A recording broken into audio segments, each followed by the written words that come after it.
Il est si facile de rendre les gens diligents et sérieux lorsque vous leur donnez un travail précis à faire. À défaut de cela, il y a peu ou pas d'initiative personnelle en eux qui les pousserait à prendre l'attitude suivante. Il est fort possible que Dieu ait quelque chose en vue, je n'en sais rien, mais je m'en vais mettre à profit ce temps actuel pour lui. De sorte qu'au moment venu, je serai prêt, s'il devait m'appeler. Si seulement nous prenions cette attitude, de nous rendre à l'évidence que de toute façon nous sommes partie liée avec le dessein de Dieu. Et si nous y appliquions de tout notre cœur, nous découvririons alors que nous étions déjà en plein dedans. Alors, notre présente situation est rattachée au dessein de Dieu, par un lien très fort. Et si nous suivions cette ligne, si nous prenions cette attitude, nous verrions affluer en nous des énergies par notre détermination à poursuivre cet objectif. Par manque de vision, le peuple s'en va en morceaux, nous est-il dit. Ce n'est qu'une autre expression pour dire que la perte ou l'absence de la conscience d'un dessein signifie une perte de puissance.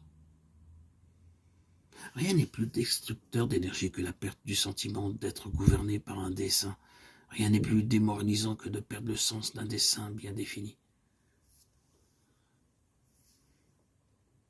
Si l'ennemi peut trouver accès en nous pour nous donner le sentiment qu'après tout, nous sommes mépris sur notre vocation, nous sommes trompés, notre vie, notre œuvre, et qu'en pensant que Dieu nous confie une tâche, bien que ce n'est pas vraiment le cas, que tout cela est faux, et qu'il n'a jamais eu cette pensée, alors, de toute évidence, l'ennemi nous a démonis par ses arguments mensongers. N'oublions pas que Satan est le père du mensonge. Et alors, qu'en est la conséquence? Nous nous trouvons faibles, impotents, démoralisés et incapables de faire face à quoi que ce soit. Il nous faut absolument éviter cela. Nous sommes appelés selon son dessein. Gardons-nous bien de cette habitude pernicieuse de remettre à un lendemain qui n'arrive jamais, un plus tard qui ne viendra pas. Pour sûr, la chose viendra, et pourtant elle ne vient pas. Notre esprit est rivé sur un appel situé dans le futur, dans un futur lointain. Peut-être la semaine prochaine, peut-être d'ici un mois, peut-être 2 mois, peut-être l'année prochaine. Attention. Attention. Soyez sur vos gardes.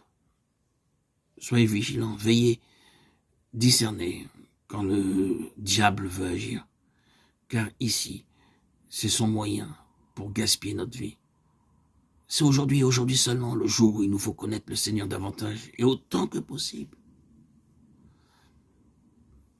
La mesure de notre croissance dans la connaissance du Seigneur aujourd'hui est notre équipement pour le ministère élargi de demain.